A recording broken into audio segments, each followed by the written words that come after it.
Billion Drops of Hope. Chapter 1.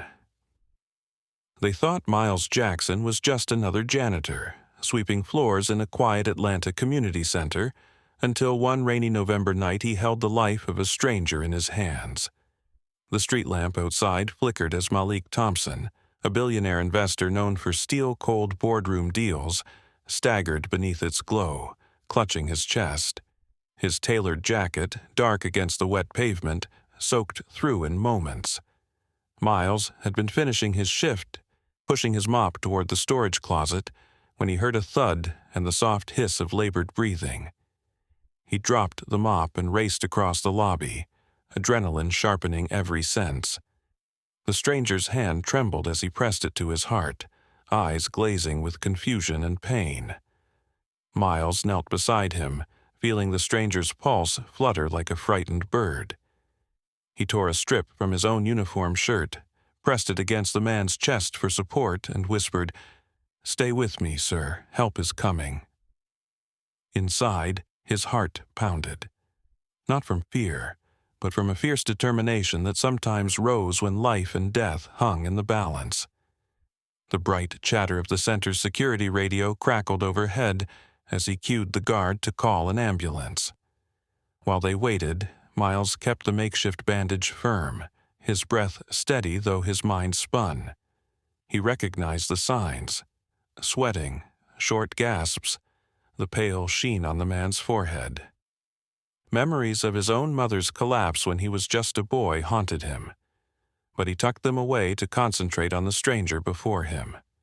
He murmured gentle reassurances even as the man's breathing shallowed. When paramedics arrived, Miles stepped back, drenched and trembling, watching them load Malik onto a stretcher. The first siren's wail turned the hush of the night into something urgent and alive. He followed at a distance in his old sedan, headlights cutting through the rain. In the ER waiting room, he sat on a hard chair, hands curled around a paper cup of lukewarm coffee. Nurses hurried past, clipping charts, calling out numbers. Miles's shoulders ached, but he refused to leave until a doctor emerged. Dr. Patterson's face was grave but professional as he introduced himself. He explained that Malik had suffered a mild heart attack, but thanks to quick first aid, his chances were good. Relief washed through Miles in a slow tide, but it mingled with a strange curiosity. What had brought a man like Malik Thompson to this part of town? Why had he chosen to walk alone in the pouring rain? Later that night, after arranging that the center's janitorial staff would cover his shift, Miles slipped back toward the parking lot. The rain had eased to a soft drizzle, and the asphalt gleamed under the street lamps. His thoughts shifted between wonder and apprehension. He replayed every moment of the rescue, imagining what might have happened if he hadn't been there. A sense of destiny, as if some unknown force had led him to that exact spot, made his chest tighten. Days passed. Miles found it nearly impossible to focus on the routine of mopping floors, emptying trash, and refilling paper supplies. His mind kept wandering to Malik's pale face, the gratitude in the man's eyes before he was whisked away on the stretcher. One afternoon, while stacking chairs in the auditorium, he heard his name called. He looked up to see Malik standing at the doorway, suit pressed and impeccable, despite the long flight back from a business meeting. Miles froze, the broom handle poised mid-air. Malik offered a small wry smile and extended a manila envelope. Inside was a card, simple, black-bordered, embossed with Malik's signature, and a note that read, "Thank you for saving my life. Meet me at the Southside Cafe tomorrow at noon." No explanation, no other words. That night, Miles lay awake in his narrow apartment above the barber shop where his mother worked. He stared at the cracked ceiling, thinking of the invitation. Questions tumbled through his mind. What did a billionaire want with a janitor? Was this some elaborate scam, or perhaps a test of character. His thoughts drifted to his sister Jasmine, finishing her finals at Georgia State. He imagined the look on her face if he could tell her he'd be dining with Malik Thompson over coffee. But he stayed silent, wrestling with a mix of pride and unease. The next afternoon, the sun glinted off the cafe's windows as Miles stepped inside, clutching his jacket tight around his shoulders. Malik was already seated at a small table near the back, eyes on the door. When their gazes met, Miles' heart kicked. Malik rose and offered a seat.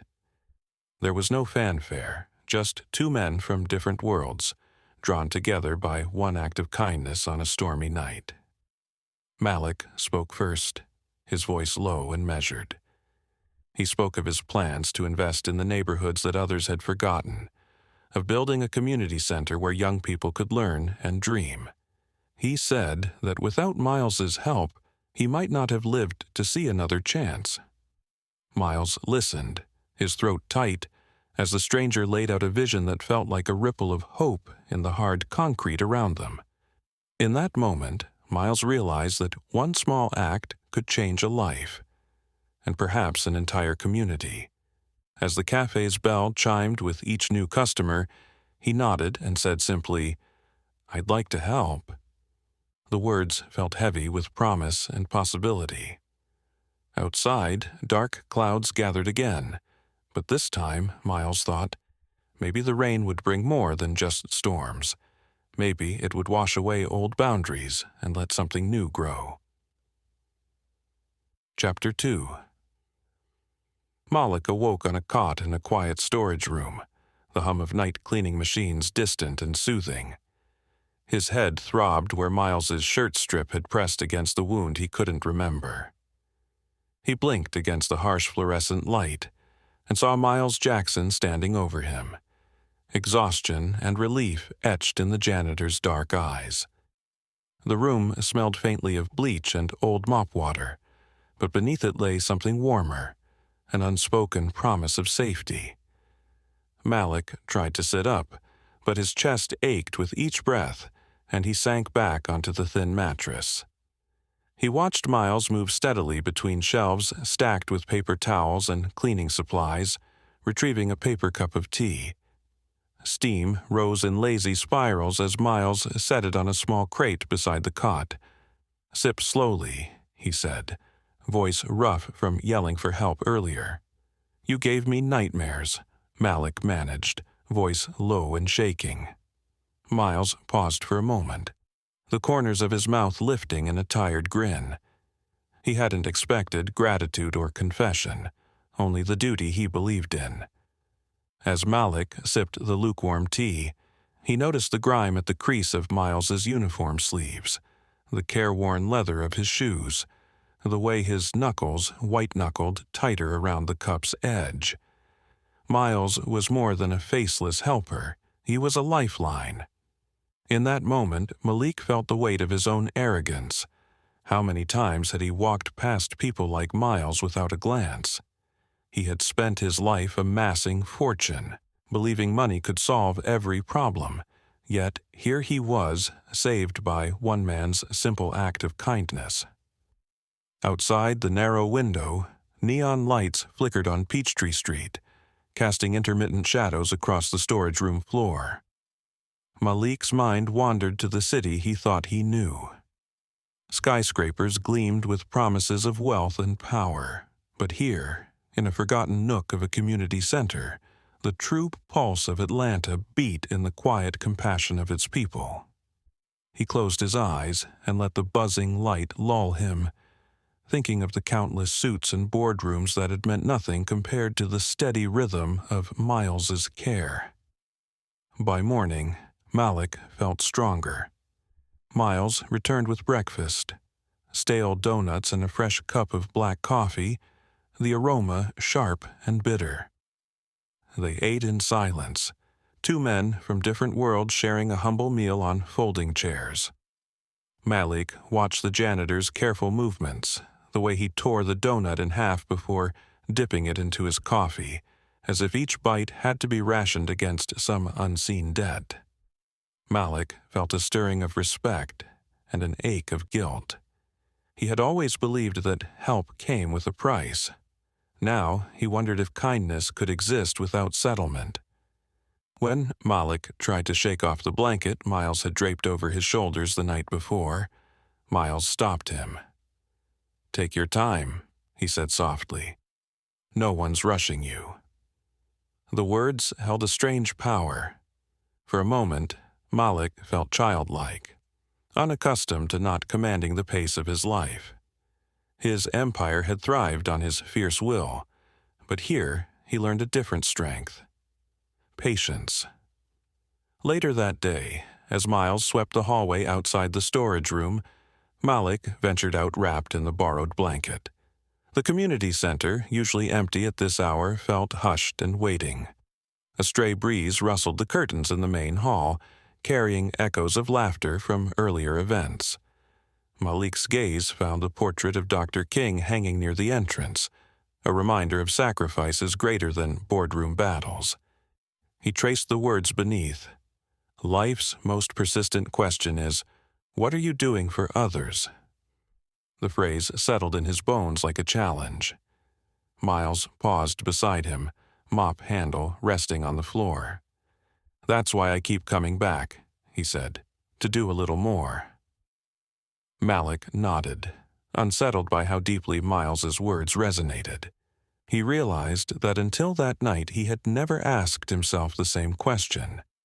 His charities were press releases, his donations tax deductions. How different this felt, standing side by side with a man who gave everything he had, even when it was so little. That afternoon, Malik insisted on driving Miles home. They climbed into Malik's sleek SUV, the leather seats cool and unfamiliar beneath Miles's work boots. The ride to College Park was mostly silent, save for the steady beat of rain against the windows. Miles stared out at the narrow streets, where modest homes lined up like quiet witnesses to their conversation. He pointed out the barber shop above which he lived, a neon sign half lit, promising haircuts and companionship in equal measure. He spoke little of his sister's dreams or his mother's laugh, but each detail he shared felt like a gift. When they reached Miles' block, Malik hesitated before opening the door.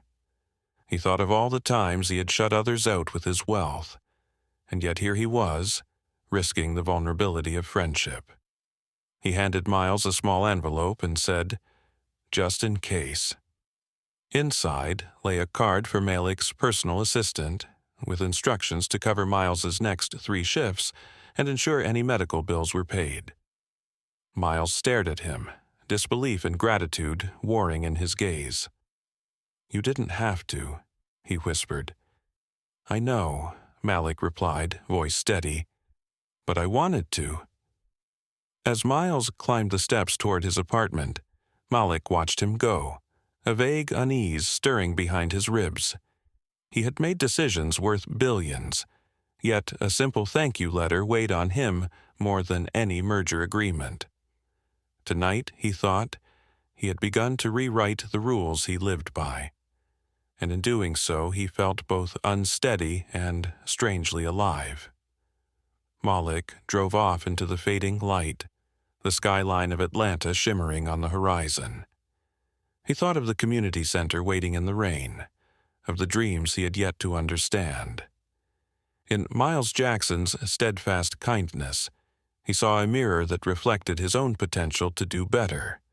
And, as the city lights blurred past, Malik Thompson felt the first flicker of something he had long believed impossible: hope. Chapter 3. In the days that followed, Malik's thoughts revolved around the janitor who had saved his life. He found himself sketching plans for the new community center on napkins during board meetings, but every diagram led back to Miles Jackson, the man who lived in a cramped apartment above a barber shop in College Park. Driven by a restless need to understand the world that had sheltered him, Malik arranged a meeting at the small flat without fanfare. He parked the SUV under the flickering neon sign of Mama June's Barber Shop and walked up the narrow stairs, rain-softened leaves brushing his polished shoes. Miles opened the door before the knock finished echoing down the hallway. His face was drawn from a long shift. The dark circles under his eyes spoke of late nights and early mornings. Despite the exhaustion, he offered a tentative smile. Malik stepped inside, noticing the faded family photos lining the walls. A younger Miles standing beside a proud man in a preacher's collar, a little girl with bright braids clutching her brother's hand. The apartment smelled of warm spices and old wood polish, a blend of comfort and resilience. They sat at a small table by the window, its battered surface scarred by coffee rings and pen scratches. Malik placed a handwritten invitation in front of Miles, inviting him to serve on an advisory committee for the Thompson Community Initiative. Miles's brow furrowed as he read, disbelief softening into gratitude. Then, as if compelled by something deeper, Miles reached into a worn backpack and pulled out an envelope sealed with yellowing tape. Inside lay a single photograph and a letter written in elegant script. The photograph showed a younger Miles standing beside a man Malik recognized from his own childhood summers in Georgia, a local pastor and civil rights advocate who had mentored young leaders. The letter explained that the pastor had once saved a struggling business that Malik's father owned, forging a secret partnership that had launched a foundation neither man had ever publicly acknowledged. Miles's father had vanished shortly after the deal, leaving his family in hardship. The letter, written by Miles' mother before her passing, begged the future recipient to honor both men's legacies by building something lasting for the community. Malik's chest tightened as he read the letter's final words. Our fathers believed in one another, though they never met. Now the circle can close. He looked up at Miles, whose eyes glistened with tears and questions. In that moment, the boardroom deals that had defined Malik's life felt hollow. He realized that this chance encounter on a rainy street was more than coincidence. It was destiny. Outside, the waning storm tapped against the window pane as if urging them onward. Malik closed the envelope and said softly, Your father helped me before I knew who I was. Now I get to repay the debt. He outlined new plans. Scholarships named for Miles's father, a vocational wing honoring the pastor's work, and flexible spaces for local artists and mentors. Miles listened, his grip tightening around the letter. He felt a surge of pride and a shadow of guilt. Pride that his father's quiet act had created ripples he never imagined, guilt that his family had suffered without support. As Malik spoke, Miles noticed the framed photo on the table of Malik's own father, standing beside the pastor, arms around each other in camaraderie. The similarities in their expressions were uncanny, as though two chapters of a larger story had finally converged. A shiver ran through Miles at the realization that his father and Malik's father shared a vision neither man lived to see fulfilled. They left the apartment together, stepping into the cool afternoon air. The sky had cleared to a soft gray, and the neighborhood buzzed with life. Children riding bikes, neighbors calling greetings from porches. Malik paused to pick up a discarded soda can from the sidewalk and dropped it into a nearby trash bin. Miles watched him, struck by how easily Malik moved between privilege and purpose. When they arrived at the community center, volunteers were clearing rubble from the future construction site.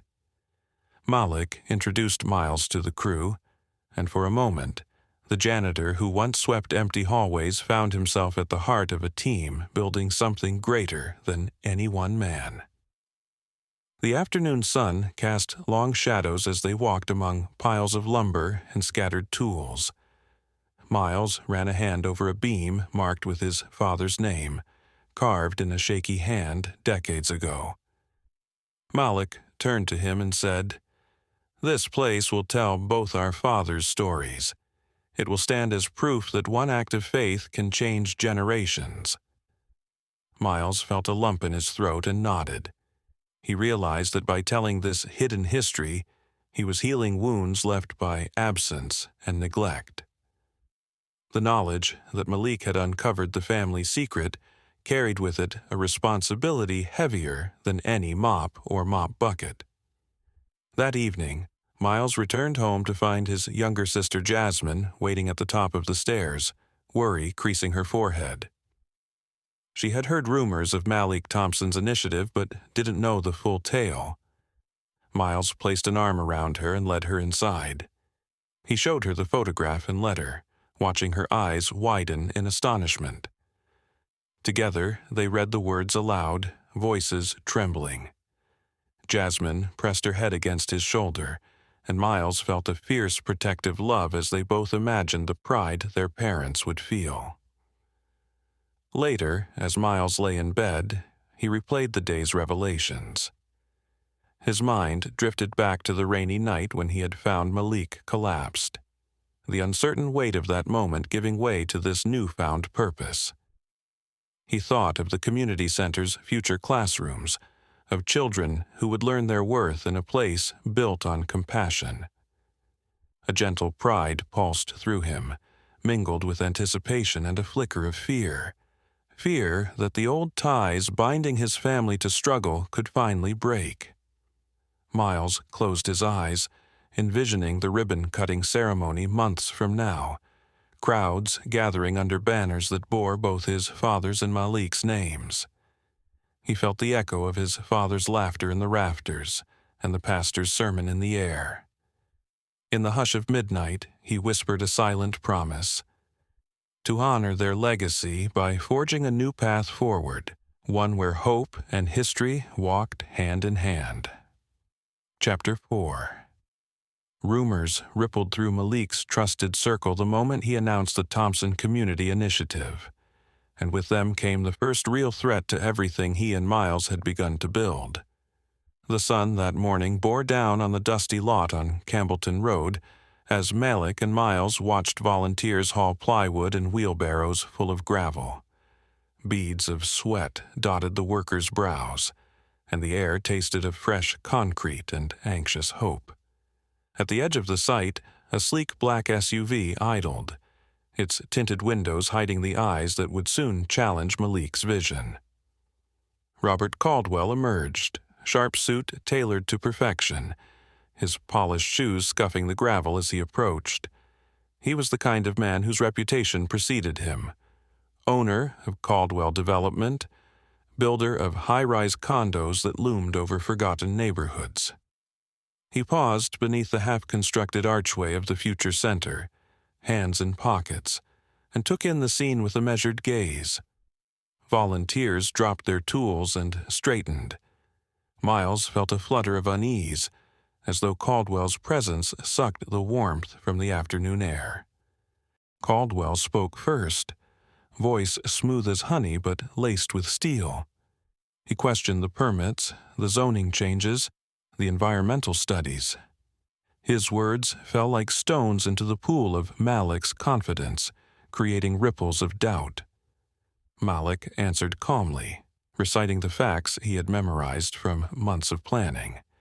Yet each response seemed to fuel Caldwell's quiet insistence that the project was misguided, that the neighborhood would never support it.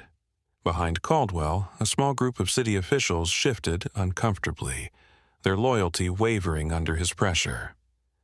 Miles watched Malik's jaw tighten. He had seen that expression in boardrooms where profits were the only currency. Now, on this littered lot, Malik faced an enemy who had the power to freeze every foundation beam in place. In the crowd, Jasmine Jackson, Miles's sister, bit her lip and whispered a prayer under her breath. Volunteers glanced at one another, their earlier optimism clouding with fear. Some wiped the sweat from their hands and considered heading home. The weight of Caldwell's doubt pressed on them like a storm's promise. When Caldwell departed as silently as he arrived, leaving behind a flyer threatening legal action, The lot felt suddenly hollow. Conversations sputtered before vanishing altogether. Volunteers lingered, uncertainty anchoring them to the spot. Malik closed his eyes and inhaled the dry, hot air, tasting dust and determination. He turned to Miles, whose mop-carrying days felt a world away now. Malik placed a steady hand on Miles's shoulder and spoke softly, his voice carrying over the silent crowd. He reminded them that the center was more than brick and mortar. It was the promise of change. He spoke of dreams born in this very neighborhood, of fathers and mothers who had waited years for a place like this. As the crowd broke into small groups, Miles felt Malik's resolve steadier than ever. But when the sun dipped low and shadows stretched across the lot, even Malik knew that words alone would not stop Caldwell's legal maneuvers. That night, Malik returned to his penthouse in Midtown Atlanta, city lights like distant stars flickering through the floor-to-ceiling windows. He stood at the edge of the balcony, wind tugging at his jacket, and watched the streets below. He felt the tension coil in his chest, a reminder that no amount of money could erase a well-connected adversary's influence. Meanwhile, Miles lay awake in his modest apartment, replaying the day's confrontation. His thoughts drifted between the faces of hopeful volunteers and the cold eyes of Caldwell. He thought of his own father, a preacher who had faced threats for speaking truth, and felt a kinship in standing against intimidation. He fingered a photograph of his family on the nightstand and whispered a vow to protect the initiative that now carried his father's legacy. The following morning, Malik invited Miles to a discreet meeting at the Southside Cafe. The rain had returned in soft sheets, washing the streets clean but leaving them slick and uncertain. Malik slid into the booth opposite Miles, droplets lining his eyelashes. He unfurled a stack of papers, legal filings, counter permits, signatures from community leaders who had rallied behind them. His expression was fierce yet tired.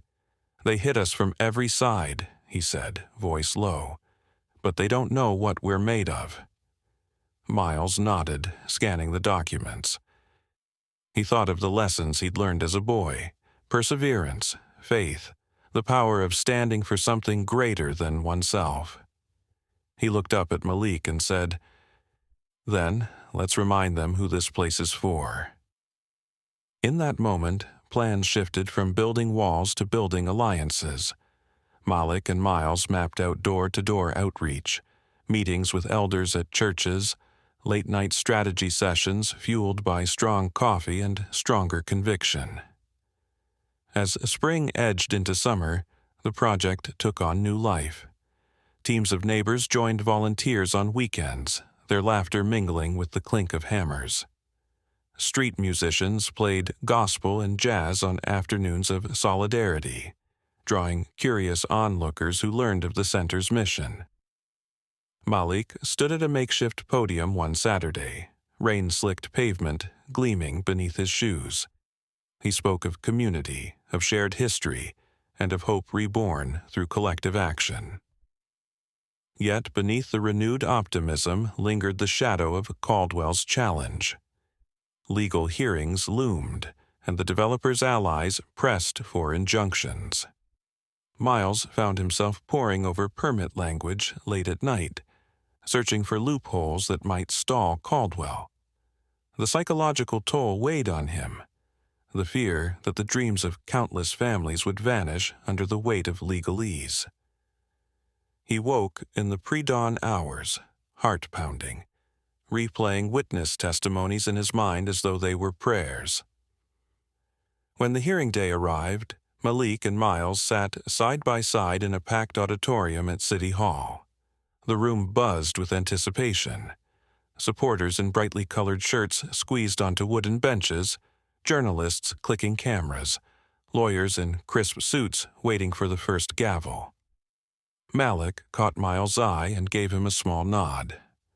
The judge demanded calm and clarity, and Malik rose to speak, voice carrying the authority of someone who had lived in boardrooms and neighborhoods alike.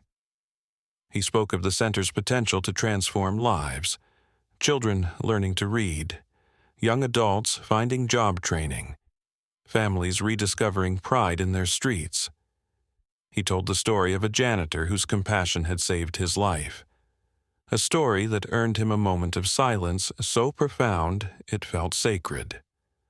When Malik finished, Miles stood and added his own testimony, recalling nights alone in a cramped apartment, dreams deferred until hope arrived in the shape of someone who cared. The judge leaned forward, pen poised, as though ready to etch this new vision into reality. Outside the courtroom, as volunteers gathered under umbrellas, the tension broke like dawn's first light. Messages buzzed on phones. The injunction was denied, permits upheld, Caldwell's challenge dismissed. Cheers rose, echoing down the marble corridors. Malik placed an arm around Miles's shoulders, and they shared a quiet smile amidst the jubilation. In that moment, they understood that the true victory lay not in overcoming a single obstacle, but in forging a community that refused to be silenced. When they returned to the construction site, the late afternoon sun had broken through the clouds, painting the half-built walls in gold. Volunteers greeted them with applause and tears, and children darted through puddles left by the rain. Malik watched Miles lift a young girl onto a stack of wood, her laughter bright as bells. He felt a swell of pride, not for his own achievements, but for the journey they had taken together. The conflict had tested them, but it had also bound them closer to the story they were writing, a story of resilience, unity, and the unbreakable power of compassion. Chapter 5. Miles read the morning headlines on his cracked phone screen and froze. The banner across the Atlanta Journal-Constitution proclaimed the Thompson Community Initiative would build a learning center in College Park, backed by Malik Thompson's full resources. Pride and disbelief tangled in his chest like restless birds. He felt the tremor of excitement, but beneath it lay a fragile knot of doubt. He thought of his mother's struggle to pay rent, of Jasmine staying up late to apply for scholarships, and wondered if this dream was too big to be real. He stepped onto the front porch of Mama June's barbershop, the early sun warming his back as he scrolled through social media posts praising Malik's pledge. Neighbors he barely knew had posted photos of empty lots and renderings of the future building. Comments celebrated a billionaire giving back to the neighborhood, calling it a miracle and long overdue. Miles's heart swelled at the enthusiasm, yet he felt the quiet pull of fear. What if the initiative stalled, or worse, collapsed under its own promise? That afternoon, Miles found Malik walking the dusty lot on Campbellton Road. The site looked different now, bathed in golden light, with stakes marking where walls and windows would rise. Volunteers hoisted metal beams that shimmered in the sun, and an architect snapped photos of the ground plan. Malik wore jeans and a loose shirt, sleeves rolled up, his sleeves dusted with chalk. He hummed softly, his jaw set with determination. Miles approached quietly, watching Malik run a hand over the beam marked for the scholarship wing. The janitor-turned-advisor let out a low whistle, impressed by how the land had transformed from abandoned field to almost sacred ground. He cleared his throat and Malik turned, offering a genuine smile that crinkled the corners of his eyes. No need for words, the sight of Malik there spoke volumes. They walked together among volunteers sorting bricks and children planting small saplings along the perimeter. The saplings represented growth, something Miles felt in his own chest. Malik paused by a group of students from the local high school, handing out notebooks with both their names embossed on the cover. Their eyes lit up as they clutched the notebooks, whispering excitedly. One girl looked up and caught Miles' gaze, her grin wide and hopeful. He realized that the impact of this center would reach far beyond brick and mortar. Behind them, Miles noticed a small crowd gathered near a makeshift stage. A banner proclaimed, "Groundbreaking Ceremony, May 15th. Underneath it stood City Council member Denise Harper, delivering a speech about collaboration and community empowerment. Her voice carried across the field, a melody of official promise and genuine passion. Malik listened with respect, nodding at key points, while Miles felt a surge of pride. Denise had once discouraged him from dreaming too big. Now she stood beside him, affirming his worth. After the ceremony, volunteers dispersed to their tasks, laughter and conversation filling the air. Malik turned to Miles and said softly, "You did this." No fanfare, but the acknowledgement burned brighter than any spotlight. Miles swallowed hard, remembering the night he found Malik collapsed, the quiet strength that saved him. Now, he realized, his own small act had bloomed into something far greater. As the sun dipped lower, painting the sky in shades of rose and purple, Miles guided Malik toward a cluster of shipping containers repurposed as planning offices. Inside, blueprints plastered the walls, and desks littered with coffee cups and pens showed signs of late-night strategy sessions. Malik traced lines on the blueprint, imagining classrooms filled with children's voices, art studios humming with creativity, and a library stacked with books that inspired dreams. A sudden crack of thunder rolled overhead, and rain began to fall in gentle sheets.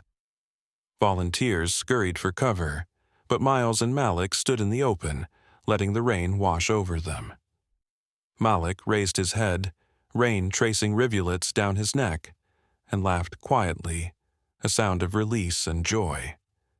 Miles joined him, feeling the cool drops dissolve the boundaries between Billionaire and Janitor, between past and future.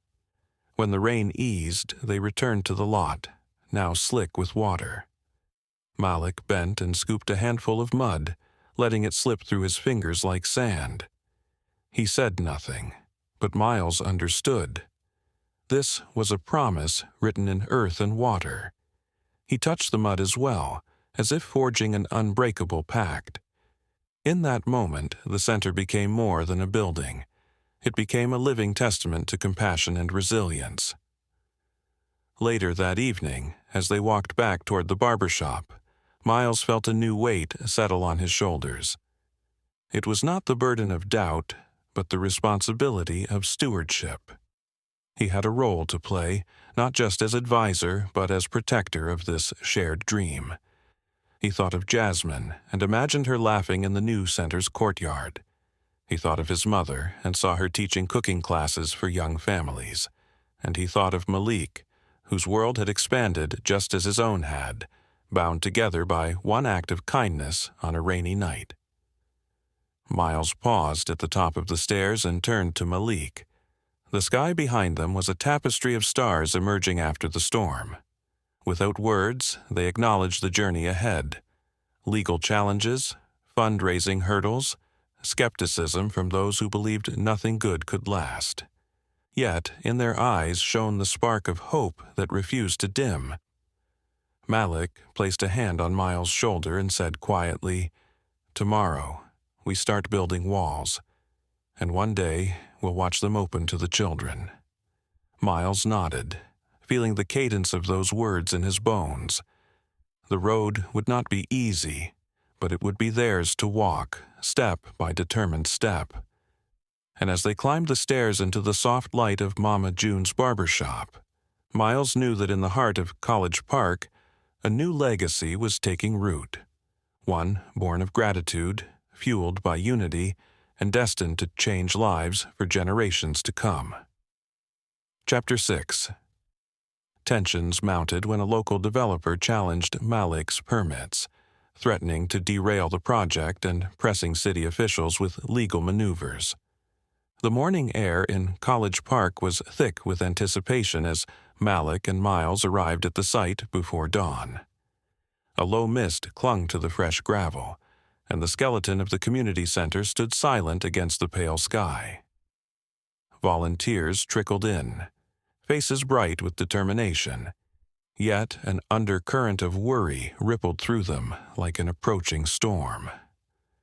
Malik surveyed the half-built walls, the steel beams like ribs waiting for purpose.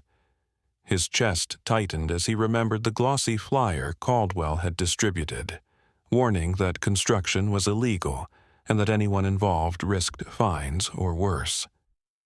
He turned to Miles, whose expression mirrored his own unease. Miles had stayed awake most of the night, poring over documents and zoning laws, searching for any loophole that might protect their work. Now, the weight of the unknown pressed on both men. By mid-morning, Malik convened a meeting in the shipping container-turned office. The walls, plastered with blueprints and sticky notes, felt claustrophobic under the fluorescent lights. Malik addressed the group, voice steady but eyes fierce. He spoke of commitment, of refusing to bow to intimidation, and reminded them that every nail driven into these walls carried the hopes of children and families. As he spoke, Miles passed around folders containing updated permit applications and endorsements from prominent community leaders. There was a glimmer of hope in the volunteers' eyes, but it flickered under the shadow of Caldwell's challenge. Outside, clouds gathered, and a distant rumble of thunder echoed through the lot. The weather seemed to answer their predicament, a warning that forces beyond their control could strike at any moment. Malik and Miles stepped out onto the muddy ground, water pooling at their feet.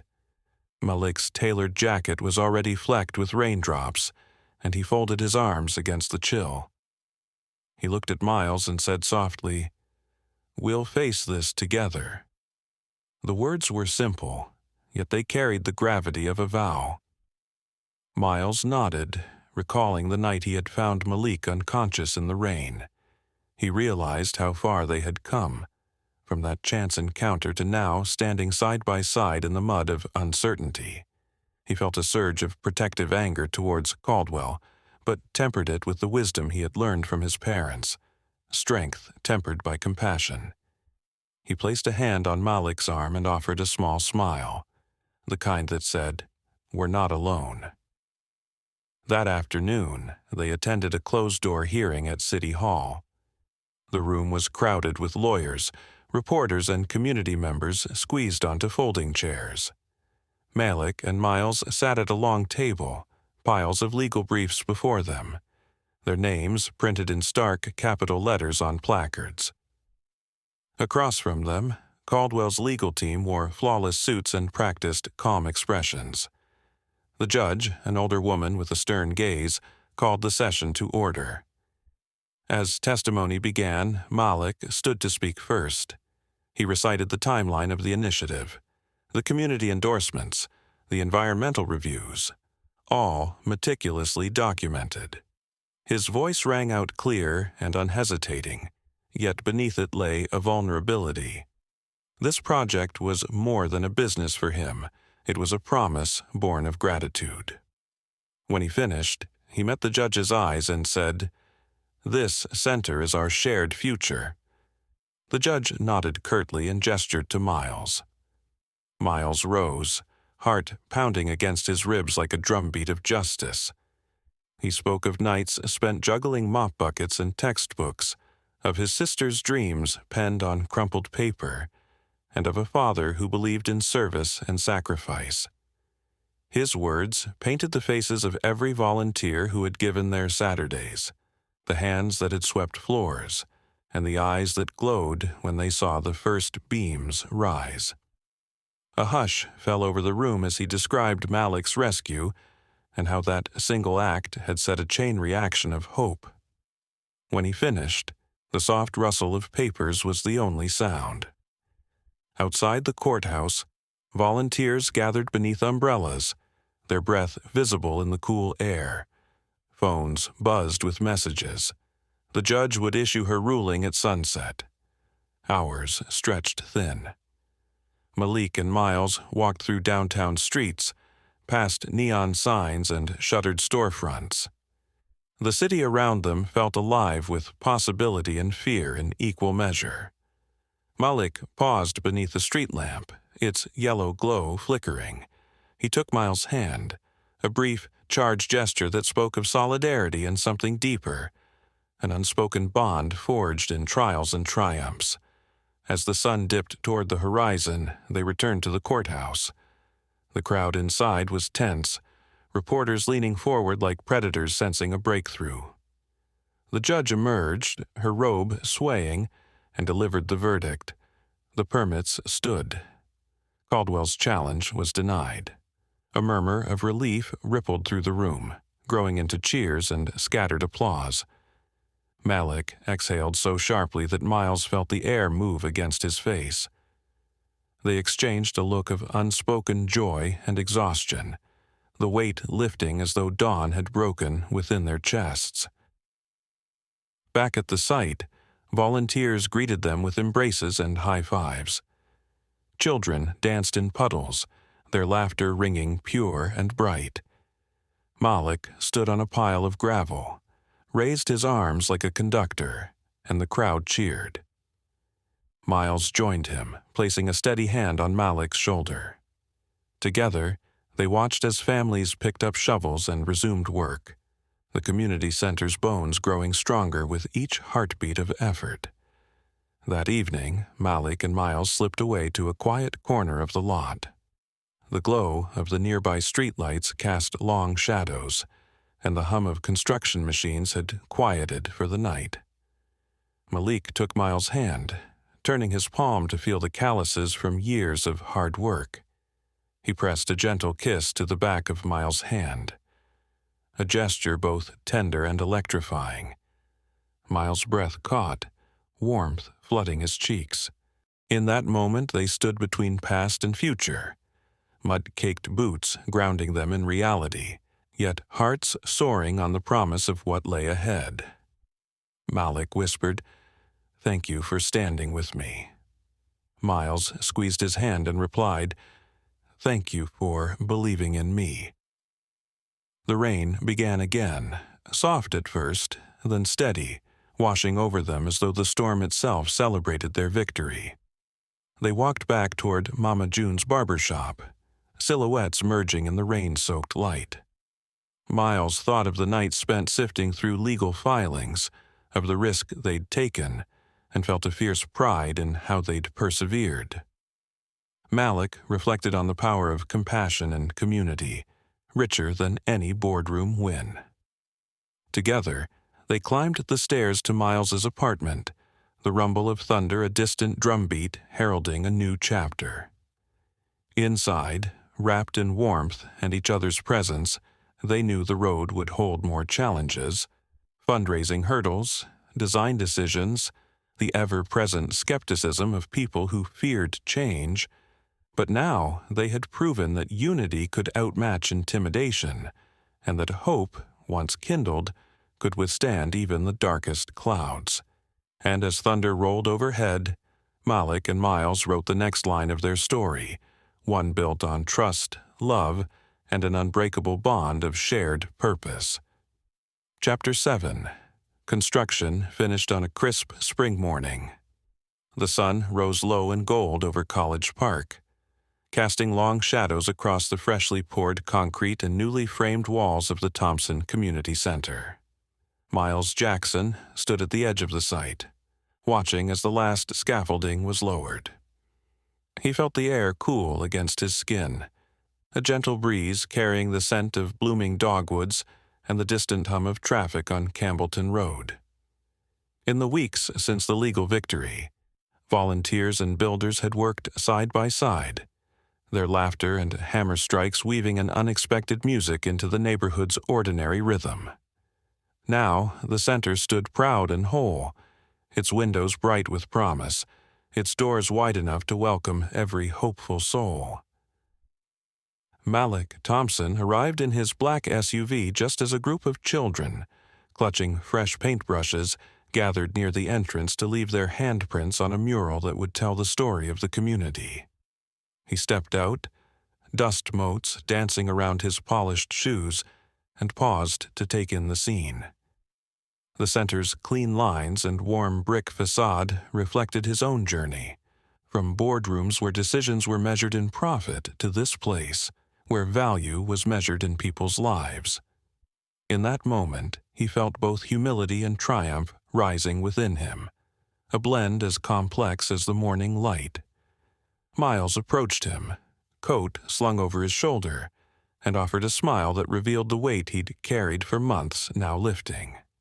As they walked toward the entrance, Malik reached out and touched a cornerstone engraved with both their names, alongside the dates of their father's legacies. Miles felt the smooth stone under his fingertips, the memory of his father's gentle voice reassuring him that faith could move mountains. He glanced at Malik, whose eyes were moist with quiet pride. Neither man spoke.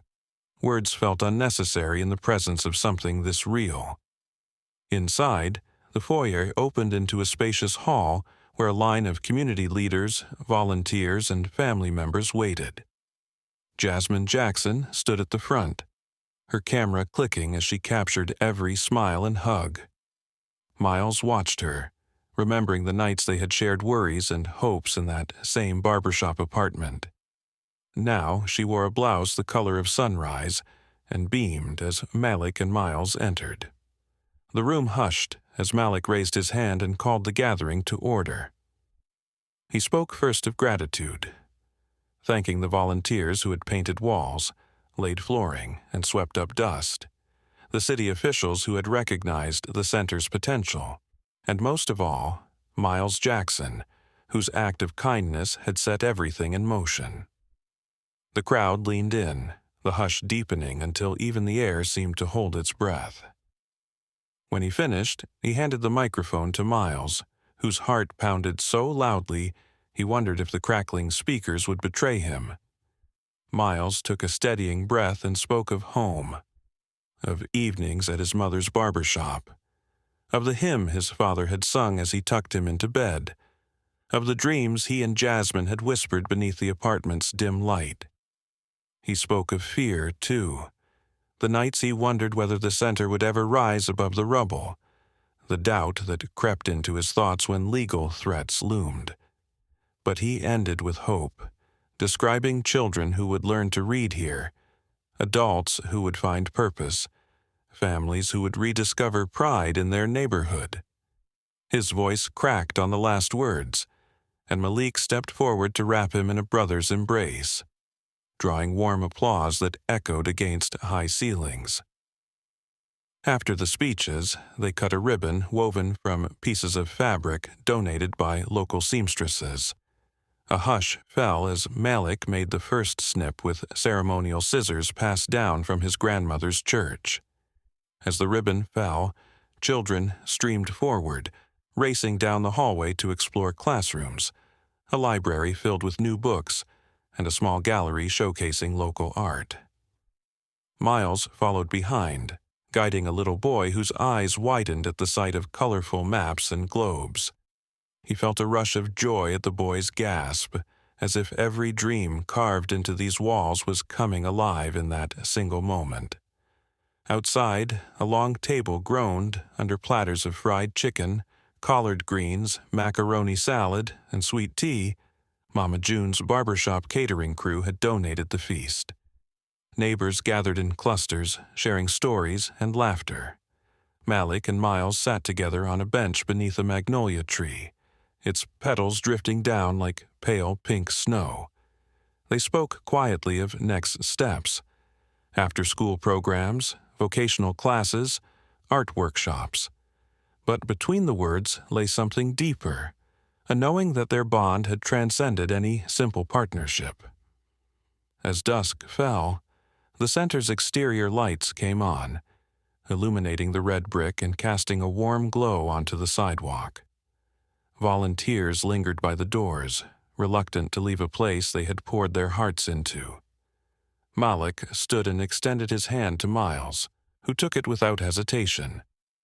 Together, they walked to the driveway where Malik's SUV waited. Neither spoke of the evening beyond smiles shared in glances. When Miles climbed the steps to his apartment that night, he paused at the threshold, listening to the distant hum of celebration fading into the quiet street. He ran a hand along the doorframe, imagining how that same space had once felt empty and how now it held echoes of possibility. He unlocked the door and entered, the soft glow of a single lamp welcoming him home. In the living room, Jasmine dozed on the couch, camera resting on her chest, exhausted from the day's joy. Miles covered her with a shawl and whispered a promise as he watched her sleep, that he would guard this center, this community, as fiercely as he would guard his family.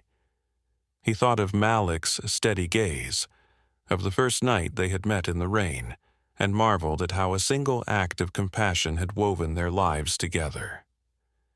In the hush of midnight, he folded his hands and offered a silent prayer of thanks for the past that had shaped him, for the present that had tested him, and for the future that now glowed like the lights on Campbellton Road.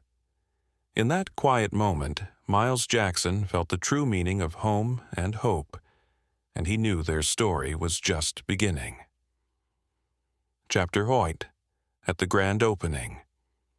The morning air had a crisp edge as neighbors gathered beneath the banner that read, "Hope Built Together."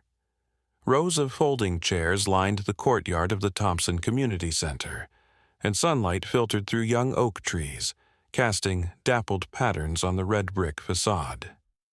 Malik Thompson stood at the edge of the stage, his heart humming with the same excitement that rippled through every face before him. He saw children in bright T-shirts clutching programs, elders with lined faces holding freshly printed schedules of workshops, and volunteers whose smiles spoke of long days and tireless hope. The scent of jasmine from nearby planters mingled with the faint aroma of sweet tea from a table at the back, where Mama June's barbershop crew tended to trays of barbecue sandwiches and collard greens. Miles Jackson arrived beside him in a crisp button-down shirt, sleeves rolled up as always, remnants of sawdust clinging to his slacks. He glanced at Malik, catching the raw anticipation in his friend's eyes, and offered a steady nod. The two men had journeyed from a chance encounter on a rain-soaked sidewalk to this moment when an entire community celebrated a dream forged in compassion. Miles felt a lump rise in his throat as he remembered the cracked ceiling of his childhood apartment, the nights he'd questioned whether anything beyond struggle was possible. Now, families laughed as they greeted one another, and children darted among the newly planted flower beds, their laughter a bright proclamation of change. Malik's voice carried across the courtyard when he stepped to the microphone. He spoke without notes, drawing on every memory of fear and hope, every handshake with a local pastor and every midnight strategy session. He thanked the city officials who had believed in their cause, the architects who had drawn plans with care, and the countless volunteers who had wielded hammers and paintbrushes as if they held the very future in their hands. But most of all, he thanked Miles Jackson, whose act of kindness on a stormy night had set in motion a transformation far greater than either man could have imagined. As Malik spoke of unity and perseverance, Miles watched the crowd lean in, the hush so complete it felt sacred. Sunlight caught on Malik's speech card, but his eyes shone with sincerity that no paper could contain. When Malik finished, applause erupted like thunder, rolling through the audience until everyone rose to their feet. Children's feet shuffled on the concrete as they cheered, and even the elders swayed, caught in the swell of gratitude and pride. The ribbon cutting followed. Malik and Miles stood side by side, scissors gleaming, and with a single snip they freed a ribbon woven from scraps of fabric donated by neighborhood seamstresses. It fluttered to the ground like a released promise. Instantly, the wide doors swung open, and families streamed inside. Malik watched as a young mother led her toddler past rows of computer stations, and Miles noticed a group of teenagers peering into the art room, where canvases awaited their first strokes. Each new face that appeared made the center feel more alive than it ever had on a blueprint. Later, as the crowd moved into the main hall, Malik slipped beside Miles and reached into his suit pocket. He pulled out a small set of keys attached to a polished brass fob. With quiet ceremony, he placed them in Miles's palm.